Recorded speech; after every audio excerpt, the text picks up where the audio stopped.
don't die. If those are the kinds of proportions that y'all had to deal with, everybody would be up in arms. But 10,600 accounts means they don't have, the county appraisal district, you hear me refer to it as CAD, the county appraisal district does not have the time or the money to appraise your property individually. Are we good with that? Are we starting to see the issue here? They have a universe of property that they're supposed to appraise as of January 1st. That means they can't do it in November. They can't do it in December. As of January 1st, they start this process, and by April 1st, they're telling everybody we know what your value is. They use standard methodology. They employ common data, allowing statistical data, blah, blah, blah, blah, blah. I'm not trying to impress you by English. I'm trying to impress you. This is what they're told. What they're going to tell you is we use the mass appraisal method. And that's how we got to a value. Well, mass appraisal is not what you would get if you borrowed money to buy your home, which most of us did. You would go to a lender, like Michael, and Michael would order an appraisal, and that appraisal would actually go into the house, go to the neighborhood, get specific comps, and give you a specific fee-based appraisal. So Mike's dealing with fee-based appraisals, and the government's dealing with mass appraisals. So that means they can make mistakes. Like in Mike's case, they didn't know that he had some deferred maintenance. They didn't know that he might have some functional issues as a result of other things he wasn't aware of until he started really getting into the house and realizing there was an access point for, I think, some friendly squirrels, among other things, that had eaten through some insulation. How about location? I mean, some of these people that you drive by just on the way to the building here, they're backing up to I-10. You think they got a noise issue versus just down the street? Where they're at in the neighborhood, we'll talk about that. Because the appraisal review board, this panel of three that's going to hear your case, they might be sympathetic to some of these issues, even if the appraiser hasn't given you enough adjustment. So we're not going to talk about exemptions, but if you're over 65, or if you know somebody is, they need to make sure they check that box and make sure but your homestead exemption, you want to make sure that it says HS, and if it doesn't, then you can still apply for your homestead exemption. We'll talk about how that limits the amount of value increase from year to year to only 10%. And for many of us, they told us our value went up 20% or 30%, and even if we bring it down from market value, we're not going to necessarily affect the immediate tax. We'll talk about why you still may want to protest it. But you're going to be assessing your own property, and you're arguing against them assessing the universe of properties. So if you request the evidence package, everybody's requested, everybody check red box, the county has to give it to you. They're ready, willing, and able. They're the ones prompting you to do it. If you request it, you get that evidence. They cannot schedule a formal hearing less than 14 days, so that you have time to prepare. Now you know what they're going to say. The county cannot provide any more evidence after they've given you their evidence. This is the evidence, it's all we got. We're not going to keep piling on, but you can keep building. Michael kept building. Every time he got in front of me, he goes, I forgot to tell him this. In fact, some things came out in the hearing because he and I were doing a dog and pony to make sure that it came out of his mouth, some of the things that I thought they'd be sympathetic to. But what is in the evidence package that they're going to send you? They're going to send you a description of your property. Believe it or not, they could be wrong. They could have mismeasured your structure. They could have mismeasured your land. They could be assuming that a porch is enclosed. But if it isn't enclosed, then it's not as valuable as if it had been enclosed and had air conditioning and climate control features. What if you have a shed? Well, and it's not air conditioned? Well, then it's a shed. What if you had a shed and now you tore it down? What if you have a pool, but the pool's not functioning? You start to get a flavor. So that's where the description of your property, you need to review it. I'd say 1 out of 5, maybe less, find a mistake there. But if I don't take a look at it, you're going to assume they got it right. The next set of values is the equity values. And that's where they say your property is okay because look at what we valued your neighbor's property. And that's where I say, if your neighbor's properties are higher than yours, you say, well, I don't care what my neighbors will be valued at. You know, they don't protest, they didn't come to the seminar, they don't know what they're doing. I don't assume that means they agree. So let's not even dignify it with a response. They're gonna say the values, I'm not gonna dignify it with, I actually say, well, as the panel I'm sure knows, 80% of my neighbors don't protest. So, but if my neighbors are lower and you're higher, then I make my case. Mike Amasita, if he was standing right here, the chief president says, don't help me do my job. Don't help the government do their job. He's got a job to do. Your job is to lower your value. The third set of data in that evidence package is the market comps.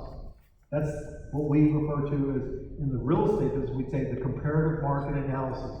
What properties sold for leading up to January 1st that justifies the suggestion that your property could sell for X on January 1st. But sometimes they don't find comps, and they go to neighborhoods that aren't comparable. If you're in a not in a gated neighborhood, they're comparing you to a gated neighborhood, that's not good. If you're in a 3-bedroom, 2-bath, and they're comparing you to a 4-bedroom, maybe there's a discrepancy there. If you're in a 1-story, and they're comparing you to a 2-story, well, clearly the 2-story is going to have a different square foot value.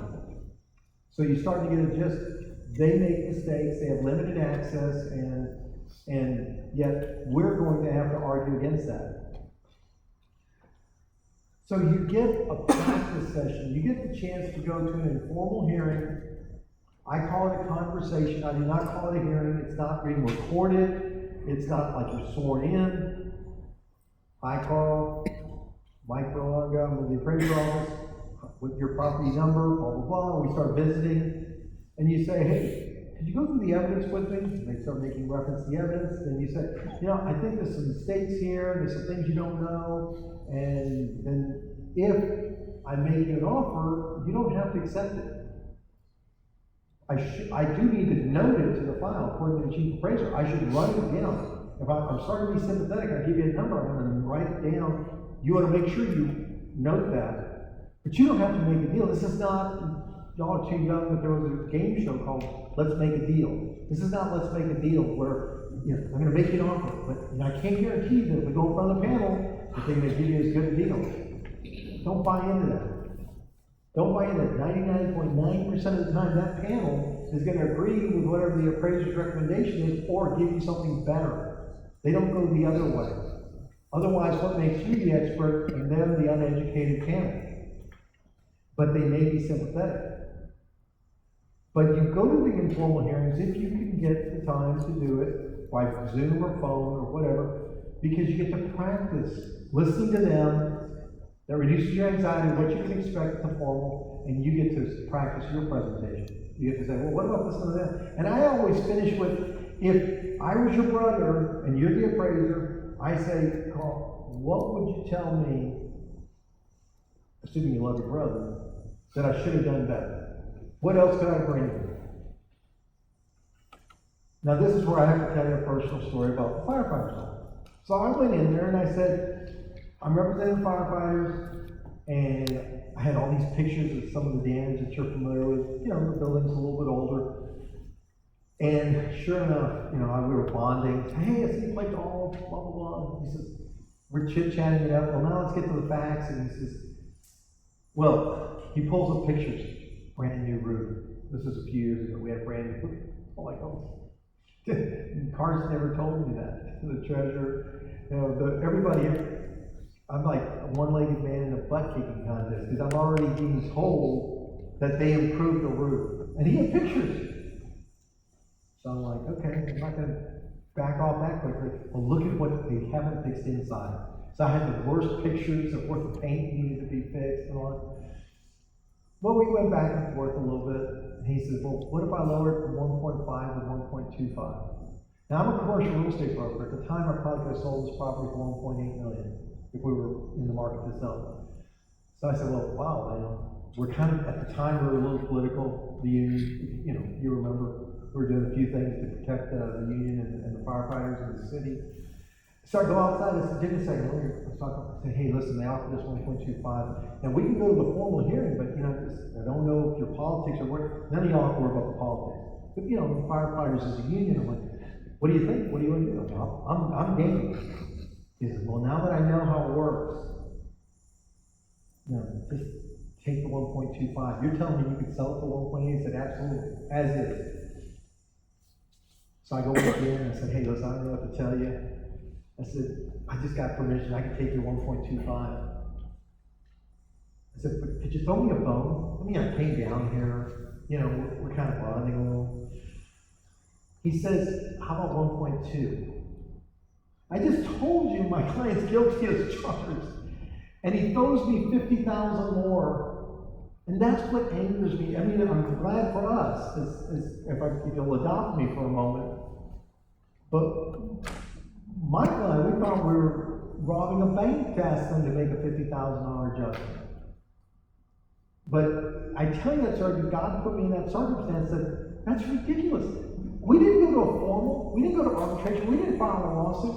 Oh, could you throw me a bone? I'm a firefighter. I'd say it. Throw me a bone, I'm a veteran. Whatever. Who knows? But that's what happened at the informal hearing. I'll never forget that story. I've never seen that guy again. I've never had lunch with him. We didn't play golf. But if you don't get that kind of result in an informal hearing, what can you do? You say, thank you very much. I'll take your advice in. You noted the file that you made me an offer, but I think I'm going to go to the formal panel. In fact, many times the appraisers at the informal, if you ask them, say, hey, listen, I was really looking for this. Do you think I should have a better chance at the formal? They'll tell you, yeah, I think you can. I don't have the authority like a salesman at a car lot. You ever been to a car lot where they say, you make them an offer, they say, well, I can only do this, but if you want more, you're going to have to go, I'm going to have to go to the sales manager, or this is the same thing. You're going to have to go to the formal hearing. And at the formal hearing, you're going to be put in front of 3 people. In this example, Fred is the chief appraiser, or the appraiser, and I'm the taxpayer. And we're going to debate this case in front of this panel. I actually took the course. I'm such a geek. I took the course to say, what is the requirement to sit here? Literally, there's 3 people. And the reason I don't have anybody sitting here is because, believe it or not, it says in their instructions, do not fall asleep. You heard me? And if you're not listening, then I'm not doing a good enough job being animated. I said, what? When you took your defensive driving course, did they say, oh, at 16, I know at 16 you might be told this, but even then we were told, do not fall asleep. It's in writing. Pay attention and do not fall asleep. So what I want to emphasize is that they're not real estate, on top of that, they're not real estate experts. So what does that mean? They can fog a mirror, they might have committed a felony. That's not an exclusion. And they're told not to fall asleep. Please keep that in the back of your mind. I'm not trying to be disrespectful of any particular panel member. This is not exactly, the hosanna of, priests and bishops, or, this is 3 people that are paid next to nothing to sit there all day, listen to 15 minutes of drive-through justice, because that's how long they've got scheduled. So, they say, this is how it goes. The panel member says, welcome to the Appraisal Review Board panel. And for voice recognition purposes, what is your name in relation to the property? And it's Fred. Fred says, I'm Fred Stubing, I'm the property owner. And then, well, I'm panel member A, and I'm panel member B, and I'm panel member C. And then they say, and I say, I'm Mike Berlanga, I'm with the Appraisal District, and then they ask one other question. And I don't want you to be intimidated by this question, so I want you to be here. Are you a licensed real estate appraiser in the state of Texas? And the answer is, what? No. Even with all my accolades, I don't get to say, well, look, 3-year graduate at Central, full scholar at St. Mary's, master's in accounting, blah, blah, blah. I stayed at a Wyndham last night. I don't get to say anything other than no. But now what have they done? Culturally speaking, the three people have set the stage that I'm the appraiser and you're the lowly taxpayer. You clearly couldn't know as much about the property values as I do. And I say, pardon the expression, BS. I mean, because, and you're gonna see why. But the same panel that's hopefully awake, hasn't committed too many felonies, that is being paid next to nothing, are gonna go through this 15-minute witnessing of this debate, this argument, this conversation. They consist of feelers and thinkers. That's why I was asking them. So Carl and Jessica, Leslie, glad you haven't left. No, teasing. Carl and Leslie. Leslie is the feeler in this partnership, in this marriage. Leslie is just to see his look on his face, I said, who's the feeler? I said, she's the feeler, right? She makes your life go. She's just fun. She's animated. She stole your heart. And I said, who's the thinker? She pointed at him. He's the thinker. So without you, life would not be entertaining, right? And without him, you might be in jail, right? No, I'm kidding. But the point I'm making by using that is opposite attract, but in group settings, I don't know if I've got 3 Leslies, or 3 Carls, or 2, or 1. We know we have feelers and thinkers in that panel. And those feelers and thinkers are going to receive messages differently. We, individually, are usually one of those 4. I'll give you occupations, if that'll help. The reds are salespeople. The yellows are receptionists. Both are very pleasant. They're both engaging. But one is bottom line, the other one's, the doctor will be with you in a second. To get to the thinkers, we use the occupations of heart surgeons and accountants. Heart surgeons, very important. But I don't care about their personality. Just don't put the wrong heart in my chest. Make sure it's a revenue officer's heart from the IRS. They have never used their heart. That's the guy I want donating his heart. Now, as an accountant, I don't save lives. I maybe reduce blood pressure, but it's not as exciting, but it's just the facts. It's just data. But everybody falls into one of these 4 categories, and to get your message across, you want to be prepared for any of the other. The audience could be comprised of either of all 4. So if you remember nothing else about communication, inform with facts, entertain with images, see brain to eye, and that's how you'll inspire empathy or sympathy of the heart. That's our goal. We want that panel to say, maybe the appraiser with 10,600 appraisals that's never been to my home, has not flown or drove over my neighborhood, maybe they made a mistake. And I don't care if the reason is because they like you as a firefighter or a veteran, or because it's Bedlanga and Delgado and so we both are named in a vowel. I don't care. I just want to get the best opportunity for them to be sympathetic to your case. That's why we emphasize. And I apologize if my my memories are lacking with Carl and Leslie, but I'll figure it out. But don't forget this. You're one of these 4 since birth. Maybe a lifestyle change caused you to outgrow my introverted nature and be confident I can talk to you in the dark. But for the most part, we're either feelers or thinkers, high feelers, high thinkers, low feelers, low thinkers. But we want to flex our presentation. So, because we're going to give them a description of our property, condition of our property, location of our property, and maybe some additional market data they didn't have.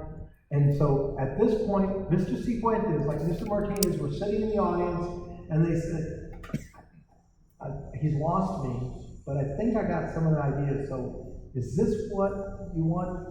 Is this what you think I should do? I said, yes. I want you to put together a summary, and you don't have to look at the details.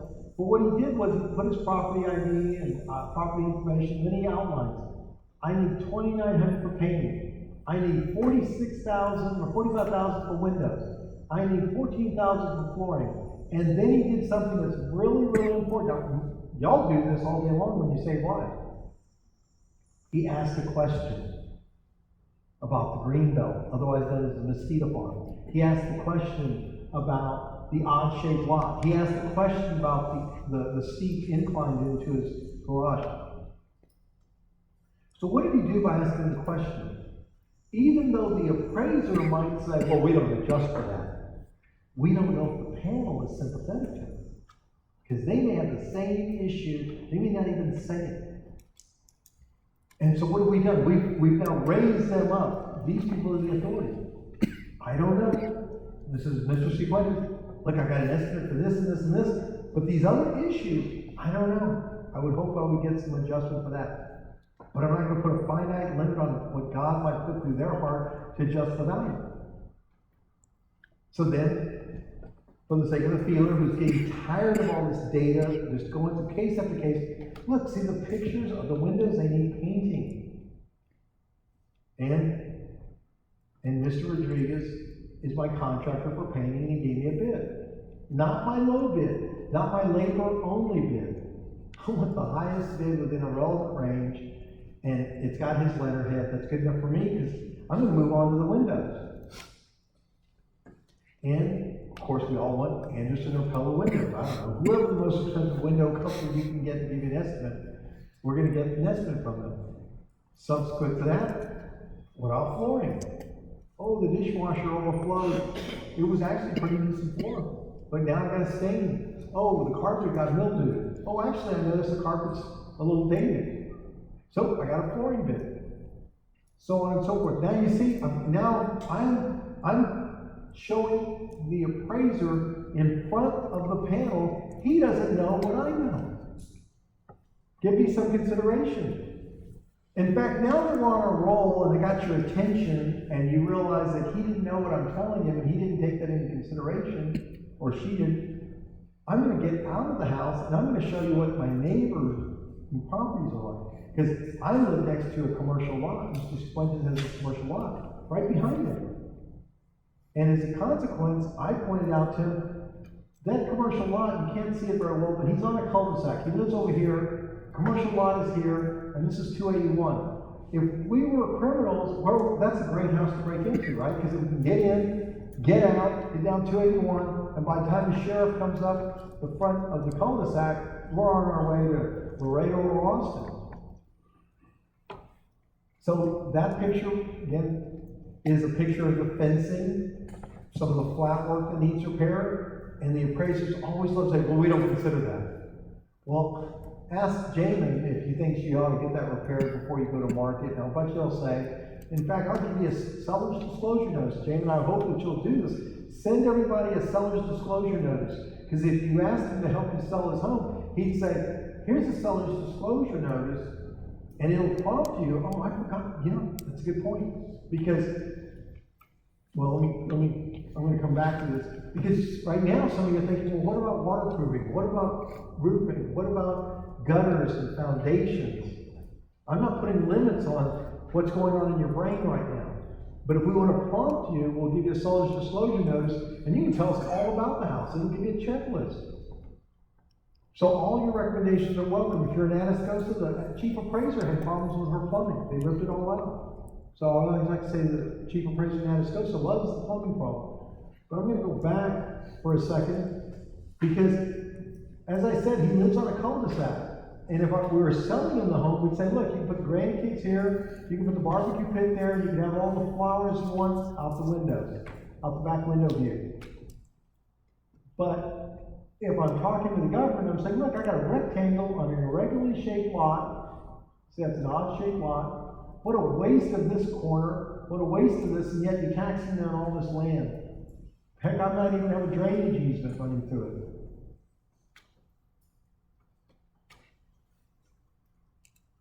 And he lives up on a hill. Mr. Cifuentes was up on a hill. He was the last person out of his house during snow bid, right? Because it looks like a ski slope. You see that? He even made fun. He said, look, Mom, no rails.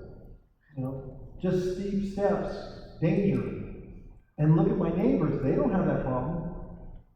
So it's about comparing and contrasting in the most self-deprecating way your house, not your home. Your home is where your heart is. But you want to tell them, my house doesn't deserve the value you've given it. So at this point, we've been polite, we've been pleasant, we didn't go first, we knew what the county appraiser was gonna say, we let him go first, we made our case, the appraiser then might have made an offer, or maybe he just started rebutting and impeaching our evidence, and then we make our final pitch, and the hearing is closed, they rule. But we were prepared, because we kept our peace, we didn't become attached to the outcome. Michael didn't know what he was going to get at the formal, he didn't know what he was going to get at arbitration, we persevered. We commit to the process of presenting and appealing. So let's recap, 3 steps. We're going to go to the informal. We're going to then be prepared for the formal, and then we're going to know we have the right to appeal that ruling by way of arbitration. That's not litigation, that's not involving an attorney, you don't even have to have a representative. And the form to fill out is about as long as the form you just filled out. And the reason that this year is the year of arbitration, probably more than ever before, is because these values are so out of line, sometimes we're not going to find enough benefit by just going to the formal hearing. In Mike's case, we definitely did a year ago. And the arbitrators that are assigned cases by the comptroller, not by the local county, are certified, educated, and they're independent of government bias. They do not work for the government. I could be an arbitrator. I went through the 3-day course. I didn't put my name on the registry because I didn't want to pick winners and losers. I'd rather be with the winners, and that's y'all. But that was thanks to the chief appraiser who became aware of that. So let's go back to Mr. Cifuentes. This kind of rivals Michael's case. But he was told initially his value was $320,000. And he made his case, you've seen his case, and in the hearing, the appraiser, in this case Fred, Fred says, well, he sees he's losing the case. He says, I'll offer you $300,000. The panel chair says, Mr. Cifuentes, do you want to accept the $300,000? If so, then the hearing will be closed. And I literally am behind the computer. He's on Zoom, and I'm going, and he looks at his wife, that was smart of him, and then he looks back at me, and, no. I said, thank you very much, make your closing point, and let the panel rule. The panel ruled at $290. They found a little sympathy for Mr. Cifuentes. So he saved $800, $850, I forget exactly his tax rate, because he lowered his value $30,000, and the average tax rate is somewhere around 2.5 to 2.8%. That's the rate that's being applied to the value, and he saved that much money. Well, the good news is he saved that money. The bad news, he was having so much fun, he said, what else can we do? I thought I created a monster. He went to, seriously. I mean, you got $30,000, okay, you can go to arbitration. I wasn't as insistent as I was with Michael. But why? Because you have to risk $450 if your value of your home is less than $500,000. You risk it, but it's not spent. Because $400 of that $450 is now going to go in front of an arbitrator, not an uneducated, sleepy panel, but one person who's educated in real estate or accounting or law or something to show that they're a little bit, they got a little bit going for them in terms of listening to these cases and applying some background, which they're not required to have in the background. And if you win the case, the county has to pay the arbitrator. So you get $400 of your $450 back. So if you put it up, we'll show money for those who play cards, but if I win, I get the money back. Except for $50. That's to administer the assignment. So Mr. Cifuentes saw about that. Mr. Cifuentes said, I said, Mr. Cifuentes, now we have to tell them a value. When we go to arbitration, we have to give them a value. Well, we said, what about $240? You saw the pictures, you saw the cost. I said, well, if you put $240, then that means the midpoint, the tug of war, the $265 is between Fred and I. Fred's at $290, he's the appraiser, I'm at $240. I've got to get the arbitrator rule less than $265. If I do, I win the case, county pays the arbitrator. In Mr. Cifuentes' case, the arbitrator said $260. Same evidence, same case. They basically doubled the savings. So he won, the fee was paid by the county, congratulations, because why? His evidence, as you saw it, that he put together, I didn't put it together for him. You put together your evidence. It was clear and convincing, it was relevant, it was reliable. He was the best witness. This is not a crime scene where the victim is dead and we can't ask what happened. You're alive, you can tell us what happened. He follows this line of thought, and he wins. I had a stop sign, so I thought I'd take a picture. He stopped a little bit of the abuse. So what would have happened if he had stopped at 290? Now this, you can't see this, I'll read it to you. Previously his values have been 302, 307, 310, now it's 290 if he stops, which would have limited the next year's value to 319. This is year before last. They were ready to look up his value to 361. We hadn't even gone to arbitration. They already telling him, we don't even know if you've made any of those repairs. We don't care. We're now telling you it's worth 361.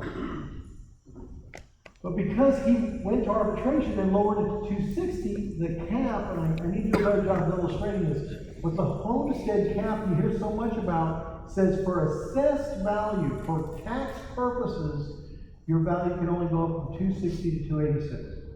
10%.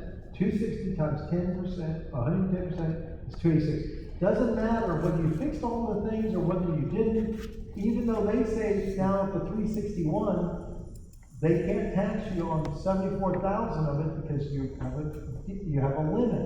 It can only go up 10% for assessed purposes. Unfortunately, in this market that we're in, or the perception market, a lot of you are in this situation. They're telling you your value went up, your cap kicked in, and you should feel good that it only went up 10%. Now, I don't need to be a financial planner, but Fred would tell you, that he's a financial planner, anything that goes up 10% a year, after 7.2 years, doubles in value, doubles in burden. Anything that increases 10%, we've got a problem. But some of you are going to say, well, if that's that big, should Mr. Cifuentes protest? And the answer is, I think so. Why? Well, first of all, it's kind of neighborly. Because they're going to use the argument he didn't protest that, well, his value must be 361 now. How about this? What if Mr. Cifuentes decides he's going to move the house into somebody else's name? Like, relative. Because maybe that's going to help him maximize his Medicare or something. Well, it's no longer a homestead. So then that value, instead of 286, is going to be 361. Now he's burdened by his own apathy. What happens if he finds another house, family's growing, but you don't want to sell it, you want to rent it, because you got a great low interest rate on that house. So you're going to keep it as part of your financial planning portfolio. Well, then the 286 becomes 361. You see why we might want to do this, even if you got a big cap to get over. That's another conversation at a bigger level that I'll share with you. But because he got the 260, he did what? He lowered it at arbitration. He got the county to pay for the arbitrator. He also limited his growth of the value the following year. So he won. So to revisit, to recap everything we've talked about, we're going to file the protest by May 16th. We're going to attend the informal hearing, like conversation, I call it. You may follow up. Sometimes, Carl, you'll be on the roll, right? They like you, you like them, or maybe, and you say, what else could I have brought? And then they say, well, Carl, if you had just brought a few more estimates, I might be able to blah, blah, blah. And you say, okay, well, and so you go get those estimates, you call them back before the formal, maybe you get a deal done. Okay? You don't have to go to the formal. But again, you need to know how to have a conversation. But that's what I mean by following up to the informal before the formal, and then re-prepare to attend the formal, and then worst case is, like in Mike's case, and Mr. Cifuentes' case, you have 60 days to decide. When the panel's done, they're done. We're not going to see them again. But when you get that ruling that you know that they're going to send you, because they told you what it was, you have 60 days to decide if you're going to request arbitration. So we won't be talking about arbitration with anybody here until probably after July the 1st, in which case you got 60 days to consider it. You can't see the picture. This is Mr. Amosquita, this is me. We're smiling because Mr. Garcia is not a happy camper. Mr. Garcia has an interesting case. He's got a manufacturing facility on West San Antonio. In fact, there was a fire there. He's a manufacturing facility. He cleans linen for hospitals and hotels. And it's immaculate. I mean, it's more immaculate than this facility, obviously, right? For the reasons of what they do. The police used his facility to do surveillance on the property across the street because I think there was some drug dealing going on. Seriously. So we pulled a crime sheet. We pulled a rap sheet, so to speak. And I said to the appraiser in the front of the panel, I said, we got a bad location. And secondly, you're not comparing us to other manufacturing facilities that clean linen. The appraiser goes, well, there's crime everywhere. He was caught off guard. There's crime everywhere. I said, well, not the locations that we have these other facilities at. We don't have that facility, but the hospital district has a clean facility, and this other company has a clean facility. And I'll challenge you that where he's at, the police, those other places, the police haven't had to go and use his building to do surveillance across the street. But because we went past the panel, because they were intimidated by the appraiser, even the appraiser threatened with a lawsuit or might have well been arbitration, settled the case before we ever got to arbitration. Sometimes you file for arbitration and then they settle it. Like, we think you got a good case. They were asleep. In his case, it went from 3.3 to 3.15. He wasn't a happy camper. You can't see it, but he's not smiling. We went and filed our grievance, suggesting money go. They settled at $1.6 million without even going to a hearing. It's ridiculous. Thought they owned a Mexican restaurant. Anybody familiar with Calabria? They compared that restaurant with a Chinese restaurant in Stono, Sarita's in the medical center, and Laguna Madre, which is a seafood restaurant that has some Spanish for a title. I said, that's ridiculous. I said, we lowered it $170,000 from $1 million for a man who didn't speak English, Mr. Borrego. The worst part was we had to go to arbitration to say, if you just take a Google map, there's 20 Mexican restaurants from Calabria to St. Mary's University. Why don't you compare them to that?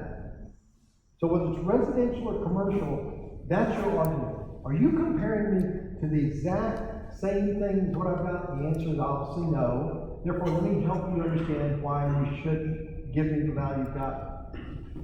But you can file for arbitration, and you can't see the schedule. We're going to send you all the slides.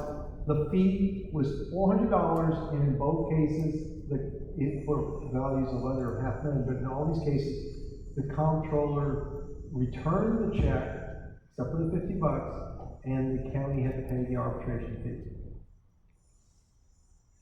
So, what are some of the myths? Land can be valued separately from the structure, even though the structure has been burned down and nobody sold a lot in the neighborhood. The land shouldn't be valued, in my opinion, at more than 20%. My brother was the past president of the Greater San Antonio Builders Association, so shout out to my brother Ed. I know if he builds a neighborhood, like the neighborhood I built around the corner of Oak Hills, those lots are built, finished lots, with access, curbs, utilities, to be sold with that structure that can bring 4 times to 5 times the value. So if I'm going to build a $100,000 lot, I expect to have a $500,000 home on it. You don't build a $100,000 lot as a developer and then sell $200,000 home. Makes no sense. So working backwards, if you're in a $300,000 home and they're telling you that lot's worth $100,000, say, whoa, time out, stop. How can the land doesn't use it? Because at what point do you get to the point where you say, well, maybe I should just tear down the house and start over? So be careful, because they're onto this, they're onto our strategy that we're going to make a case about the structure being problematic, but they can say, but the land's gone up in value. And you say, can you show me a vacant lot in the neighborhood that's sold for what you're saying the amount you allocated to the land was? And they'll say, well, land's going up everywhere. Like, it's a weak argument, right? It's a weak argument, and I don't appreciate if you make that general statement. Now, say it politely, with a lot of charm, but because you don't want to antagonize the appraiser. But taxable value doesn't equal market value. And we're talking about market value to reduce the taxable value. Last but not least, we're going to fellowship through a social media website that's called Bexar County Taxpayers Association. Please go there, join it. Don't join it, but if you join it, don't hesitate to share, hey, I went down there, I had a good experience, I went down there, man, they were arrogant that day. I had panel beads, I went down there, and man, those pictures made a difference, I could just tell, this is for y'all, this is not, I want every county to come together, because we're in this together. Because this is not a San Antonio problem. It's not an Austin, it's a Texas problem. And so we'll close with this. We all have a problem. We can help each other, but the only way that I can help you beyond this is to tell you that I'm trying to get on the ballot for comptroller. By June 23rd, I have to have so many signatures on a petition. We're not even going to give it to you right now. And we'll leave that to the grace of God and your union chief. We're not here to do politics. But right now, there's a problem that the leadership in Texas has not given us more of a solution than to suggest last week that we could cheerlead that we raise the exemption from 25,000 or 15, to 40, which basically gave you a couple $100 if you do nothing. So we got a problem. I'm trying to get ahead of the problem, and whether I get on the ballot as an independent candidate, not a Republican, not a Democrat, because I don't think the comptroller needs to be either a vote to understand this is a problem that's affecting all Texans, and it isn't partisan. So with all that said, I will take questions because y'all been a great audience and you've endured not my best performance. So what's the question? What's the question? Anybody? Yes, sir. I have an unapproved property, Yes, sir. and I was curious if you had any advice. So he's got land. Everybody hear that? He's